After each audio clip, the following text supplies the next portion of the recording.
하나님 말씀 누가복음 4장 1절부터 4절까지입니다. 교독하겠습니다. 제가 누가복음 4장 1절을 읽겠습니다. 예수께서 성령의 충만함을 입어 요단강에서 돌아오사 광야에서 40일 동안 성령에게 이끌리시며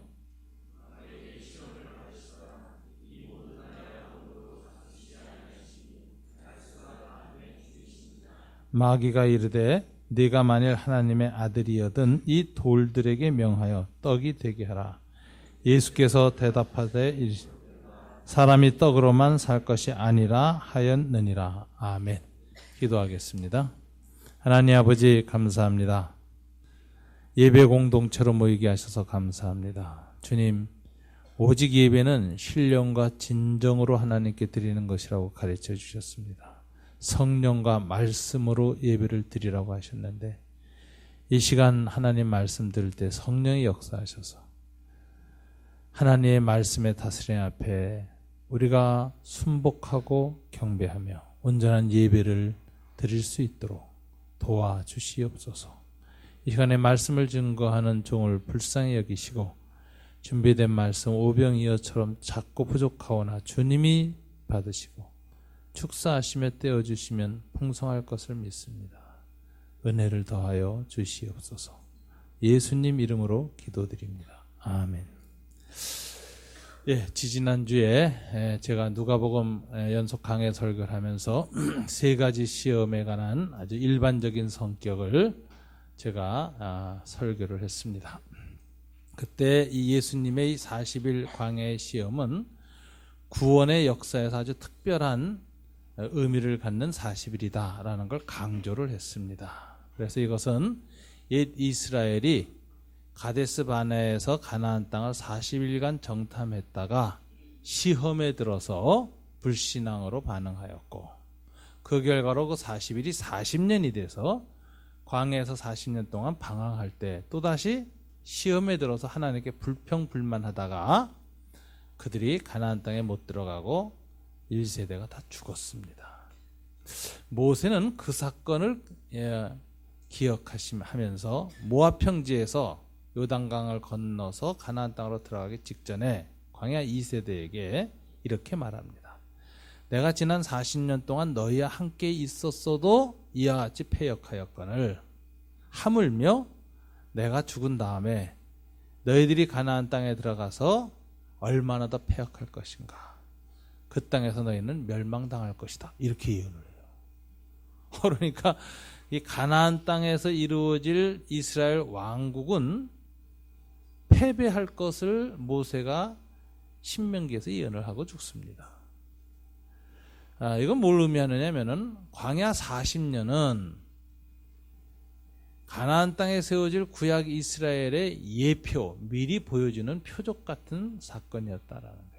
광야 40년에서 실패하면 세워지는 하나님의 나라도 실패한다라는 메시지를 모세가 했습니다.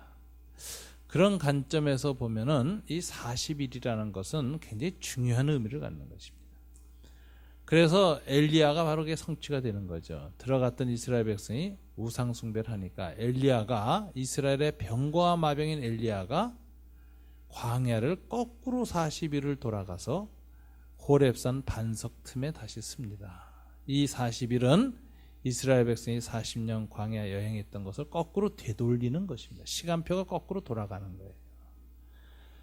그래서 호렙산 하나님이 모세에게 십계명을 주었던 바로 그 장소에서 모세는 서서 이스라엘 백성이 하나님과의 계약을 어겼다는 것을 고발합니다. 그러자 하나님께서 이스라엘을 심판하시겠다고 세미한 음성으로 말씀을 주십니다. 그리고 그 결과로 북이스라엘은 아시리아에게, 남유다는 바벨론에게 포로로 끌려갑니다. 모세는 시내산에서 하나님과 십계명의 언약을 세운 사람이고 엘리야는 그 언약을 이스라엘이 파기했다는 것을 고발하는 사람이었고 그 심판이 임했습니다. 이것을 회복하는 사람이 누구냐? 예수님이에요. 그래서 예수님이 변화산상에 서셨을 때 누가 나타났죠? 언약을 수립했던 모세와 언약이 파괴됐다는 걸 고발한 엘리야와 그 다음에 언약을 회복할 예수가 같이 서서 의논한 게 무엇입니까? 예루살렘에서 다시 예수님이 별세하실 일에 관하여 의논하신지라. 누가복음에 그렇게 되어 있는데 그 별세라는 단어가 엑소도스, 출애굽하실 일에 대하여라는 것입니다. 그래서 예수님 십자가상에서 죽으시는 것이 영적 출애굽이고 그걸 통해서 이스라엘은 다시 하나님 나라를 세우는 여정으로 들어가게 될 것이다. 그래서 예수님이야말로 구약의 40일, 40년이라는 이 실패를 회복할 분으로 오신 구속 역사의 새로운 전환점을 놓으실 분인데 이분이 갈보리산에서 출애굽하시기 전에 먼저 뭘 하시느냐? 광야에서 40일간 마귀한테 시험을 받으셨다라는 거예요. 그리고 놀랍게도 이 시험에서 예수님이 승리를 하셨습니다. 그런 예수님의 광야 40일의 승리는 40일간 이 시험을 끝내고 요단강을 건너서 가나안 땅으로 들어오셔서 회개하라, 이제부터 하나님 나라가 임하였다라는 선언. 예수님의 하나님 나라는 영원히 승리할 것을 내다보게 하는 사건이었습니다. 이스라엘의 광야 실패가 이스라엘을 통한 하나님 나라의 실패를 내다보게 하는 사건이었다면 예수님의 광야에서의 승리는 예수님을 통해서 이루어질 하나님 나라의 승리를 내다보게 하는 사건이었습니다. 그래서 예수님의 이 광야 사건, 시험 사건을 묵상할 때 중요한 관점이 뭐냐? 구약 이스라엘을 회복한다라는 그 회복의 메시지가 있는 거예요. 그런데 이 40일 광야 시험에 대한 두 번째 에피소드가 있습니다. 이거 신학자들은 모티브라 그래요. 예수님 광야 시험의 두 번째 모티브가 있다. 그건 뭐냐? 단순한 구약 이스라엘의 회복이라고 하는 주제만 연결된 사건이 아니라 더 중요한 사건이 있다. 그런데 그것을 파라다이스 모티브, 낙원을 회복하는 이야기다. 이렇게 되어 있어요. 아담이 에덴 동산의 그 풍요로운 곳에서 마귀의 시험에 들어서 하나님 계명을 못 지켰습니다. 그래서 인류가 낙원에서 쫓겨나게 되었고 비극을 겪었습니다. 죽음과 심판이 왔습니다. 그럼 두 번째 아담으로 오신 예수님이 두 번째 이스라엘만이 아니라 온 인류의 조상으로서 회복해야 될 것이 구약의 이스라엘 공동체만이 아니라 뭐죠? 낙원을 회복해야 된다는 거예요. 이런 관점에서 예수님의 40일 광야를 기록한 복음서 기자는 마태나 누가나 요한이 아니라 누구냐면 마가예요. 마가의 관점은 굉장히 독특합니다. 마가복음을 여러분이 한번 보시면 예수님의 40일 광야 사건을 어떻게 기록하고 있느냐 딱 두 줄로 기록하시는데 1장 12절 13절에 보면 성령이 곧 예수를 광야로 몰아내신지라 해놓고 13절 이렇게 되어 있습니다. 광야에서 40일을 계시면서 사탄에게 시험 받으시며 들짐승과 함께 계시니 천사들이 수종하더라. 마가복음은 예수님의 시험 세 가지 내용을 적지 않습니다. 아주 간단하게 끝나요. 마귀에게 시험 받으셨다. 승리하셨다. 그리고 승리의 결과가 뭐로 묘사되냐 이렇게 묘사합니다. 광야에서 들짐승과 함께 계셨다. 두 번째는 천사의 섬김을 받았다. 이렇게 되어 있어요. 그럼 마가복음에서 나타난 이 시험 후의 광야는 어떤 장소가 되었는가? 에덴 동산이 회복됐다는 거예요. 에덴 동산의 인간의 타락을 인해서 인간과 피조세계가 붕괴됐습니다. 짐승과 사람은 저주 관계에 들어갔고 살육이 시작됩니다. 근데 에덴이 회복되면 피조세계까지 죽음과 증오가 사라져요. 그래서 사자하고 소가 함께 뛰놉니다. 어린아이와 독사가 함께 어루만지면서 장난을 칩니다. 이게 이사야가 예언한 하나님 나라의 회복이거든요. 이건 한마디로 에덴 동산이 회복되어지고 인간과 피조물의 관계가 회복된다는 거예요. 근데 예수님이 광야에서 마귀에게 이기시자 바로 에덴이 회복됐다. 이게 광야에서 들짐승과 함께 계셨다라는 표현 속에 나타난 메시지고 두 번째는 천사가 수종했다. 천사가 섬겼다. 에덴 동산을 잃어버렸을 때 아담과 하와는 천사에 의해서 쫓김을 당하고 천사가 불칼을 들고 라타입이라는 거죠. 화염검을 들고 에덴 동산을 지켜서 못 들어오게 막았습니다. 근데 예수님이 마귀의 시험을 이기시자 에덴 동산이 열려서 그 천사들이 예수님을 오히려 섬겼다. 그래서 이것을 파라다이스, 회복했다라는 메시지가 여기에 마가복음에 나타난다. 그래서 이런 관점에서 쓴 유명한 문학 작품이 존 밀턴의 책입니다. 존 밀턴이 신라곤이라는 작품을 썼는데 그건 어디서 시작하냐면 에덴 동산에서 시작해요. 신라곤은 낙원을 잃어버렸다라는 거죠. 그 다음에 그 사람이 또 한 권의 2부작을 쓰는데 그것은 뭐야? 복락원입니다. 낙원을 회복했다. 근데 낙원을 회복했다는 복락원의 첫 메시지는 예수님의 광야 시험 40일로 시작을 해요. 이것은 존 밀턴이 마가의 관점을 가지고 예수님의 40일 광야를 해석했다 하는 걸 알 수가 있는 겁니다. 그래서 예수님의 40일 광야 시험은 두 가지 관점에서 해석이 돼야 되는데 아까 미리 설명한 구약 이스라엘의 회복, 하나님 왕국 공동체 회복이라는 관점과 동시에 두 번째 관점, 낙원을 회복한다 하는 것이 이 예수님 광야를 해석하는 바른 성경적 관점이라고 할 수 있습니다. 이렇게 이제 관점을 정돈해 놓고 나서 한 가지 부닥치는 문제는 그러면 예수님 40일 시험은 우리 평범한 성도들과 아무 연관이 없는 거냐? 이거 워낙 특수한 사건이라서 예수님만이 의미 있는 사건이지 저와 여러분 같은 평범한 사람들한테는 아무런 적용점이 없는 그런 특수 사건이냐? 그렇지 않습니다. 예수님은 사람의 몸을 입고 오셔서 사람으로서 이 시험을 당하셨어요. 또 이 시험에 동일하게 걸려서 실패했던 아담도 사람이었고 구약의 이스라엘도 사람이었습니다.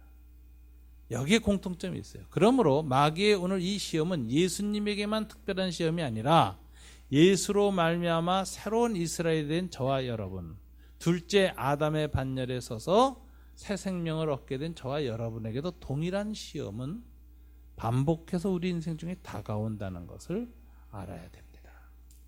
이 시험은 반복되는 시험입니다. 그래서 누가복음에 보면은 시험을 끝내고 세 가지 시험 끝내고 마귀가 잠시 예수를 떠나니라 이렇게 돼 있어요. 잠시라는 단어 누가복음에만 있는 표현이에요. 마태, 마가에는 없어요.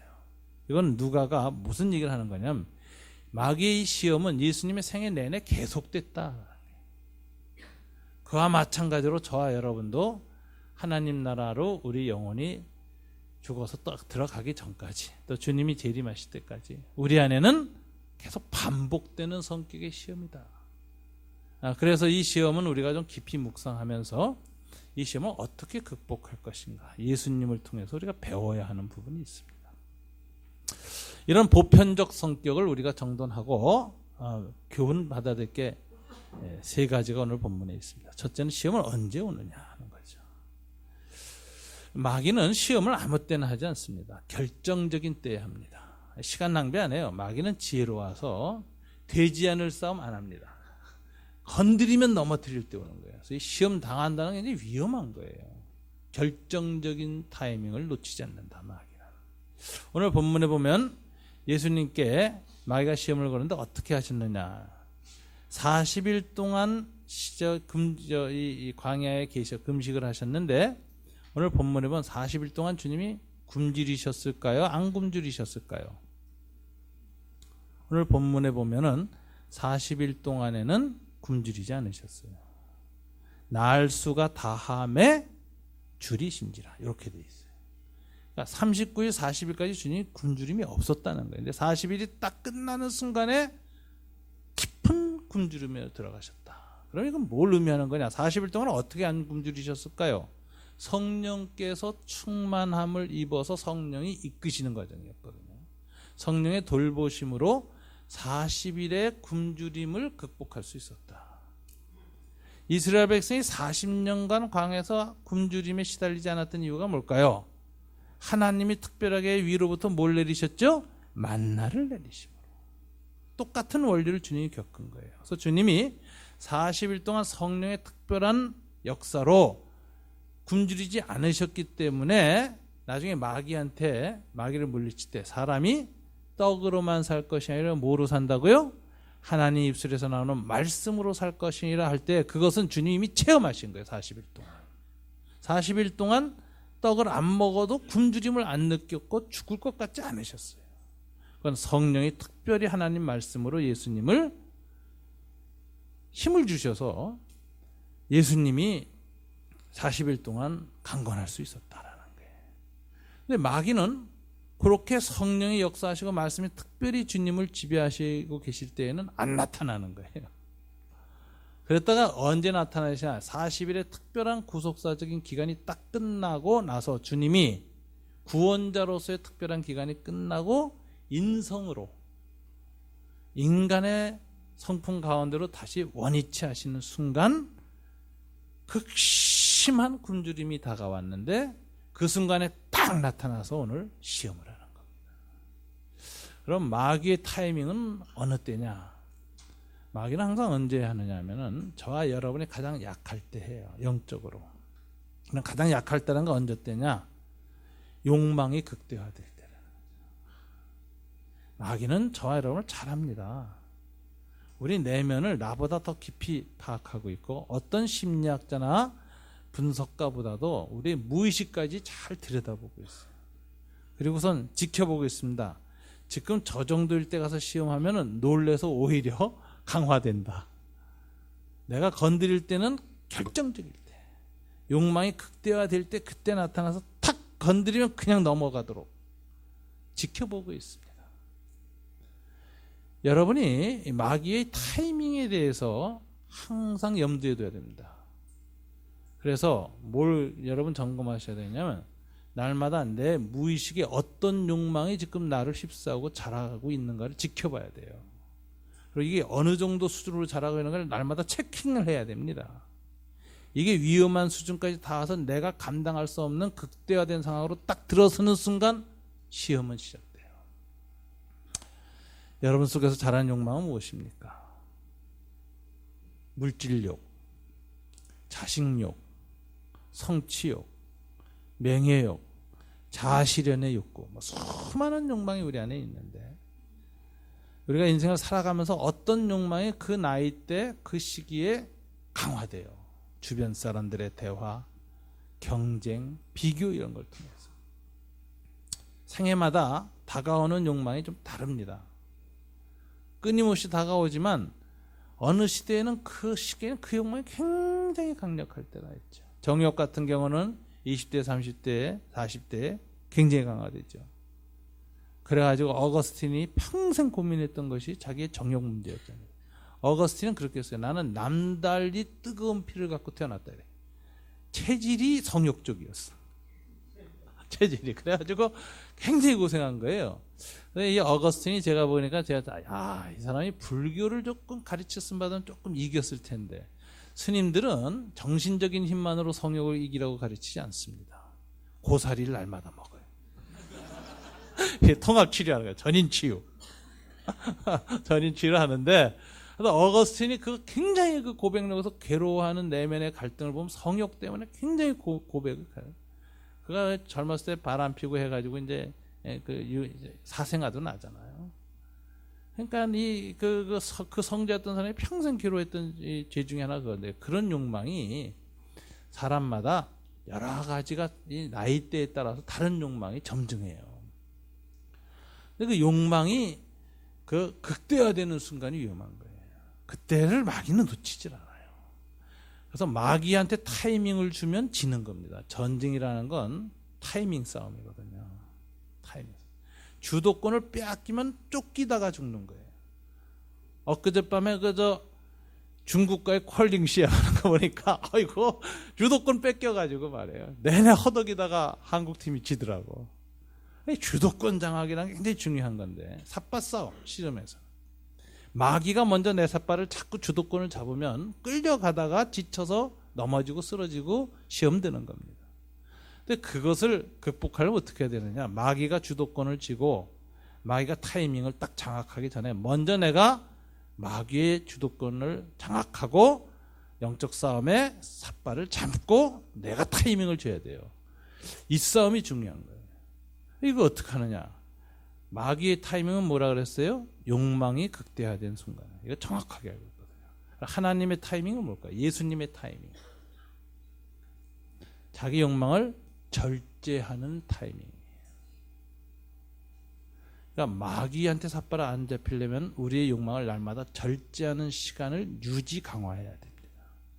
이거 우리가 적용시키면 개인 기도 시간이나 일삼주오 하루에 성경 석장, 주일날은 5장을 읽고 자자. 자기 전에 잠이 잘 오잖아요, 성경 읽으면. 일삼주오. 오늘 아침에 다인이가 일찍 엄마하고 아빠하고 이 봉사 때문에 와가지고 혼자 앉아서 성경을 읽더라고요. 그리고 다 읽고 나서 하는 말이 나한테 그래요. 목사님, 석장을 읽었더니 너무 졸려요. 그래, 맞아요. 그죠? 예, 여러분, 일삼주오 하루에 석장, 주일날 5장이면 1년에 365일 동안에 신구약성경 한번 다 읽어요. 그런 시간, 읽는 시간, 또는 새벽마다 우리가 묵상하는 시간, 큐티, 콰이트 말씀. 이런 시간은 무슨 시간이냐? 욕망을 절제하는 시간. 절제력이 강화되는 시간. 내 내면의 무의식과 내 자아의 깊은 입 벌리고 소리 지르는 그 본능적인 욕망을 성령께서 말씀의 빛으로 비추시면서 내 안에 있는 욕망과 내 약점을 발견하게 하시고 그 부분을 하나님께 의뢰하고 도우심을 구하는 시간. 그럼 성령이 말씀으로 역사하셔서 내 안에 절제력을 강화시키고 욕망에 휩쓸려 가지 않도록 나를 지켜주시는 시간. 그 시간을 강화하고 그 시간을 붙들고 있고 그 삿발을 놓지 않으면 마귀는 우리를 시험을 못 겁니다. 그걸 놓쳤을 때 걸리는 거예요. 그래서 이 시험, 마귀와의 시험에서 영적 전쟁은 타이밍 싸움이에요. 타이밍 싸움. 그래서 마귀가 40일이 날수가 다함에 줄이셨을 때 찾아왔다는 이 사건을 우리가 묵상하면서 욕망이 극대화되지 않도록 날마다 자기 절제력을 강화시키고 하나님의 타이밍, 예수의 때 주님과 만나는 시간을 점점 강화시켜 나간다. 그러면 우리가 이길 수 있다. 이걸 우리 교훈으로 받을 수 있습니다. 근데 마귀가 와서 두 번째 이 시험의 성격이 돌을 명하여 떡을 만들라 이랬어요. 돌을 명하여. 마귀는 이렇게 얘기하는 겁니다. 당신이 메시아로서 모든 이 유대 민중들한테 지금 인정받고 메시아로서 그 사역을 완성하려면 첫째 필요한 게 있어. 떡을 만드시오. 떡을 만드시오. 이게 이 당시에 굉장히 절실한 문제였습니다. 예수님 당시에 떡의 문제, 백성들의 배고픈 문제를 해결해 주는 것, 이게 얼마나 절실했느냐면은 로마 당시의 공문서, 예수님 당시에 공문서 분석을 많이 해요. 이게 이제 종교사학자들이 많이 하는데, 종교사학을 전공한 사람들 가운데 트로크메라는 사람이 있는데, 이 사람은 예수님 당시 로마 문서를 보니까 팔레스타인 당시에는 전 국가 재산, 그러니까 이 팔레스타인 전체 재산의 65%를 몇 프로가 소유했는지 아세요? 5%가 소유했어요. 5%의 부자가 65% 재산을 소유했고 나머지 35%를 가지고 백성이 나눠 먹은 거예요. 그러니까 아주 뭐 빈부 문제가 너무 극심했고 불평등 구조가 너무 심화됐습니다. 헤롯 대왕과 그의 측근들 그리고 권력의 앞잡이들이 얼마나 많이 수탈을 했는지 이 문제가 아주 심각한 문제였습니다. 이런 구조적인 모순이 있었습니다. 그리고 특별히 이제 무슨 문제가 있었냐면은 이 성전 지배 체제라 그러는데 헤롯과 사두개파와 제사장들로 이루어진 성전 지배 체제. 또 바리새파 사람들은 대부분 중간 계층이고 가난했어요. 사실은. 그럼에도 불구하고 이 사람들은 돈은 많이 갖지 못했지만 지방에 있는 회당을 중심으로 한 종교 권력을 장악하고 있었어요. 율법 체제. 그래서 성전과 율법이라고 하는 두 가지. 이것에 대해서 이걸 성전 지배 체제와 율법 지배 체제, 또는 중앙 지배 체제와 지방 지배 체제, 이 두 가지를 동시에 장악하고 있었던 사람들. 여기에서 제외된 사람들이 많았습니다. 근데 이게 이 지배 체제를 장악한 사람들이 돈을 모으면 그거 갖고 뭐 했냐면 땅을 많이 샀어요. 오늘날하고 달리 옛날 사회는 토지 경제 사회입니다. 그래서 경제 기본 단위가 땅이에요. 땅을 장악하면은 그건 다 이기는 거예요. 그러니까 땅을 샀는데 갈릴리 지역의 땅을 많이 샀어요. 갈릴리 지역이 지금도 가면 가장 비옥합니다. 이스라엘에서. 아름다워요.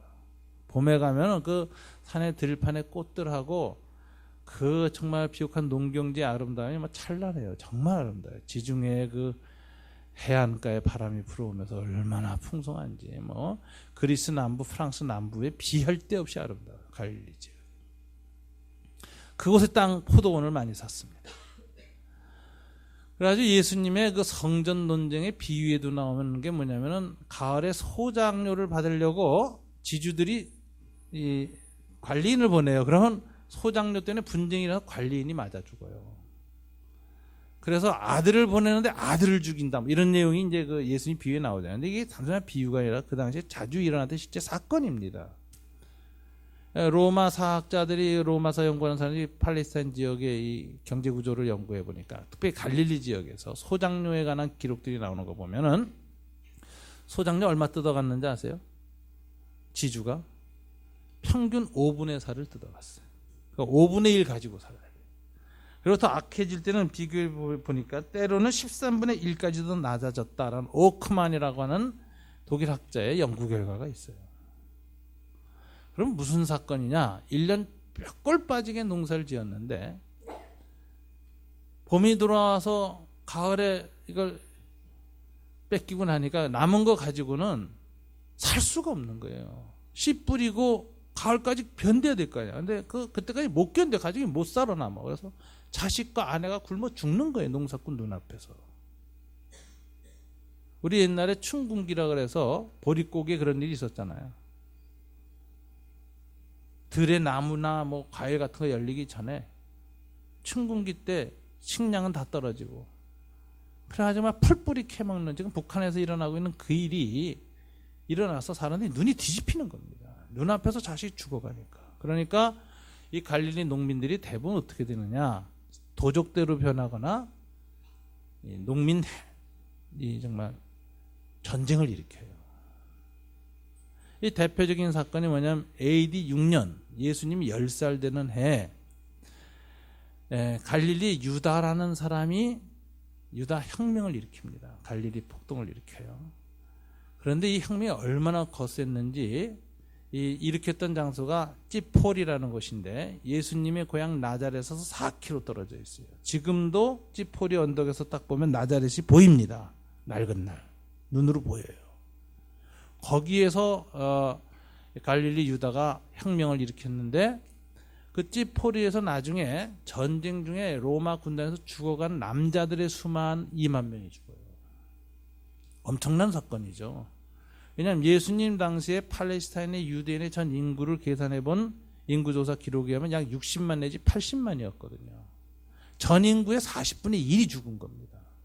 오늘날 말하면 100만 이상이 죽은 거예요. 한꺼번에. 이게 어마어마한 사건이죠, 당대. 그래서 이 농민 전쟁이 일어났다가 이게 패배로 끝났어요. 그리고 AD 67년, 그로부터 60년 후에 이 갈릴리 유다의 아들이 농민운동의 또 지도자가 돼요. 문하햄이라는 사람이에요. 이 사람은 성공합니다. 그래가지고 1차 성공이 뭐냐면 유대 정권을 장악하는 건데 농민 반란군을 이끌고 예루살렘 함락에 성공해요. 그래가지고 헤롯 땅파라가는 친로마 정치 세력 다 죽였습니다. 숙청시켰고 사두개파 그 제사장에서 제사 지내면서 로마 앞잡이했던 사람들 다 죽였어요. 그 다음에 바리새파 중에서는 과격 바리새파 샴마이 계열의 과격 바리새파가 있었고 그 다음에 온건 바리새파가 있었거든요. 온건 바리새파는 종교적인 자유를 주는 한 로마하고 싸우지 말아야 된다고 주장했던 파인데 이 사람들을 또 다 죽여요. 그래서 과격 바리새파와 열심당이 연합해서 정권을 세워요. 혁명 정권이죠. 이게 AD 67년입니다. 그리고 로마와의 항쟁으로 들어가서 3년 후에 다 죽는 거예요. 로마에게. 그런데 이 사람들이 정권을 딱 잡자마자 문하임이 제일 먼저 한 게 뭔지 아십니까? 공문 기록소에서 채무 증서, 즉 빚 문서를 다 불태워버렸어. 그러니까 이 65%의 재산을 쥐고 있던 5%의 부자들의 채무 문서, 채권 문서가 다 없어지니까 가난한 사람들이 다 살판 났지. 야, 좋다. 그래가지고 가난한 사람들의 마음을 사가지고 혁명 정권을 만들어서 로마의 항쟁으로 들어가는 겁니다. 이게 이제 예수님 당시 어간에 일어나는 일이에요. 예수님 AD 30년 아닙니까? 23년 전에 갈릴리 항쟁이 실패했어요. 갈릴리 유다의 항쟁이. 그리고 30년 후에 문함의 항쟁이 성공해요. 1차 혁명의 실패와 그 아들의 2차 혁명의 성공 사이 중간에 딱 예수님이 있었거든요. 이 시대가 뭐냐? 민중들의 로마에 대한 불만과 부자들, 로마의 앞잡이인 부자에 대한 분노가 극에 차가는 상황이었다고. 이때 마귀가 탁 나타나서 예수님께 이렇게 말한 겁니다. 저 민중들한테 권력을 얻는 길은 뭐냐? 떡을 해결해라. 먹여라. 지금 김정일 정권을 유지하는 유일한 길이 뭡니까? 어떻게든지 남한하고 해가지고 다시 금강산 재개해가지고 먹여 살리는 문제를 해결해야 살아남는 거예요. 경제가 권력입니다. 마귀가 예수님께 와서 그 방식으로 메시아 권력을 장악하라라고 유혹하는 거예요. 여러분, 우리 사회나 이 전반적인 흐름을 보니 한 가지 여기서 우리가 배워가고 통찰할 수 있는 시대적 관점도 하나 생기는데 단지 개인적인 적용만이 아니라 여러분 90년도에 동구권이 무너졌습니다. 저는 80년대 학생운동을 하고 있었기 때문에 90년대 동구권이 무너지고 소련이 붕괴된 것을 정말 하나의 도심이라고 여겨요. 그 당시 학생운동은 80년 전 광주 민주화운동 이후로 상당히 좌파 쪽으로 기울어졌어요. 제 생각에는 90년대 동구권이 무너지고 소련이 해체되지 않았으면 대한민국의 다음 세대는 10년만 더 가서 전부 정말 좌파가 될 뻔했어요. 사회주의 혁명을 유일한 대안으로 여기는 세대가 굉장히 점증되고 있었거든요. 제가 학생운동 현장에 있었기 때문에 알지요. 정말 하나님 한국 사랑하신 거예요. 그때 동구권이 무너지니까 다 그냥 나가 떨어지는 거예요. 그래서 좌파운동 하던 사람이 다 혁명 노선을 포기하고 시민운동으로 전환했습니다. 경실련이 탄생했고 참여연대가 나오고 그러는 거예요. 혁명을 포기한 거예요. 소련 보니까 아니다 이거예요. 혁명 다 환상이다. 그래서 개혁으로 가야 되겠다.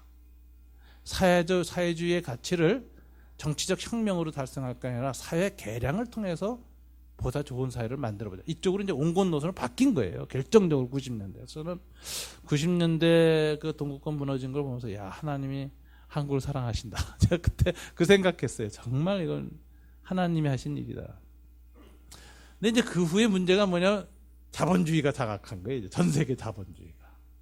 자본주의가 너무 극대화된 거예요. 신자유주의 체제로 확 바뀐 거예요. 그러고 나서 보니까 사회주의는 무너졌고 자본주의가 승리했는데 그 자본주의가 너무 확장되다 보니까 어떤 일이 생기냐. 전 세계 중산층이 붕괴됐어요. 미국부터. 그러니까 미국이 굉장히 사회 내부에 위기가 오는 거죠. 그래서 여러분 어떤 사람이 대통령 돼요? 오바마 케어, 사회복지 문제를 탁 제시하면 대통령 되는 거예요. 우리 한국 사회도 20년 동안 신자유주의 체제 IMF 이후로 사회 중간계층이 중산층이 다 무너졌습니다. 빈곤층이 늘어났고 중간계층이 빈곤층으로 굴러떨어지고 이게 확대되니까 부자는 더 부자가 되고 확대가 되니까 사람들의 모든 관심이 어떻게 하면은 하루하루 사느냐, 어떻게 하면 이 빚을 극복하느냐라고 막 시달리니까 당장 눈앞에서 필요한 게 뭐예요? 사회복지예요. 복지를 슬로건으로 내걸고 지난 대선 세 사람이 다 대통령 선거에 나온 거예요. 그리고 거기에서 사람들한테 가장 빨리 당근이 들어올 것 같은 박근혜 정권을 지지한 겁니다. 20만 원, 월 20만 원. 이거 굉장한 그 통찰력을 우리가 필요로 하는 상황이에요. 권력이 어떻게 나왔는가. 그래서 요즘은 전 세계 모든 권력이 신자유주의 체제 속에서는 복지 권력이라고 그래요. 유럽은 또 거꾸로예요. 유럽을 보면 너무 복지를 많이 하다 보니까 재정이 망가졌어요. 그래서 거기선 개혁한다는 게 뭐냐, 사회주의적 복지를 자본주의식으로 바꾸는 게 개혁이야. 거기는 또 거꾸로 우리하고 그래서 그 갈등이 많이 나와요. 북유럽 같은 데서도. 그러니까 전 세계의 화두는 뭐냐? 전 세계 정치의 화두는 경제 권력, 즉에서 복지 권력이에요. 그런데 이 마귀가 하는 거 보세요. 먹여라. 그런 권력이 온다. 지금 당장 복지를 실현해라. 그럼 너는 정권을 잡는다. 우리 시대에 주는 메시지죠.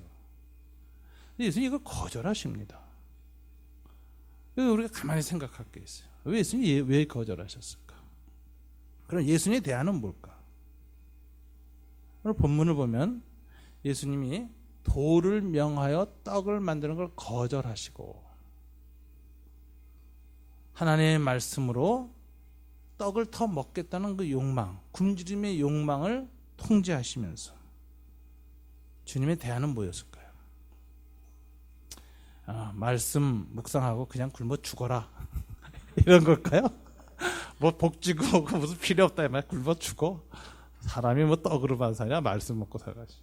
이런 수도사적인 이런 대안이었을까요? 아닙니다. 여러분 가만히 보시면 주님이 나중에 굶주린 유대 백성에게 떡을 만들어 주죠. 그 오병이어의 기적이 그거예요. 요한복음 6장에 보면 오병이어를 만드세요. 5,000명 먹여요. 근데 남자만 5,000명이니까 약 2만 명 모였다고 봐요. 그럼 2만 명이면 굉장한 겁니다. 그 당시에. 인구 60만이었던 갈릴리, 이 팔레스타인 전역 유대인 인구의 30분의 1이 베세다 광야에 모였으니까. 예수님의 공생의 3년 마지막에 있었던 3년차 마지막에 거기에서 그 오병이어의 기적을 행하시고 바로 갈릴리를 벗어나셔서 북쪽으로 올라가셨다가 예루살렘 올라가서 죽으시거든요. 변화산으로 가셨다가. 여기 이제 갈릴리 3년 사역의 마지막 총결선이 베세다 광야에서 일어나요. 거기서 이제 오병이어의 이적을 행해요. 그러니까 모인 사람들이 다 우리의 왕이 되달라고 외치는 거예요. 3년 동안 당신의 메시아 사역을 지켜봤는데 당신은 진짜 메시아입니다. 우리의 왕이 되세요. 그런데 그 5,000명이 마가복음에 보면 푸릇푸릇한 잔디밭에 50명씩 앉았다. 그래서 이게 상당히 군대적 대우를 취하고 있어요. 그래서 이 5,000명의 성격이 뭐냐를 학자들이 논의하는데 그들이 외친 마지막 요구도 뭐야? 로마에 대한 항쟁을 일으키자. 그래서 굉장히 열신당적 성격이 강한 혁명적 민중이 예수에게 모였다는 거예요. 그래서 우리 왕이 되시오. 당신만 앞장서 우리가 다 총칼 들고 일어나겠습니다. 이 농민군이 형성되는 거예요. 농민군이. 떡을 맛보고 나서. 근데 그때 예수님이 참 묘한 말을 하죠. 거절해요. 그러고선 이해할 수 없는 말을 해요. 나는 생명의 떡이다. 내 살을 먹어야 생명을 얻는다. 나는 생명의 물이다. 내 피를 먹어야 구원을 얻는다. 이래요. 그러니 예수님은 오병이어를 이 기적을 행하신 목적이 뭘까요? 참 떡이요 참 생명이신 자기 자신을 계시하기 위해서.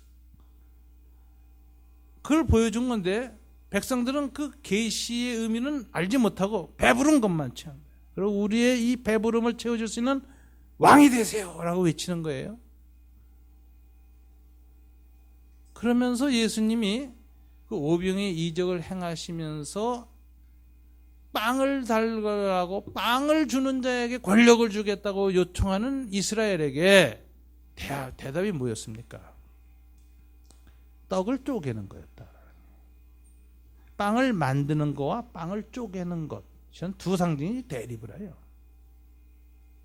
마귀는 떡을 만들려고 그래요. 예수는 떡을 쪼갠다고 얘기해요.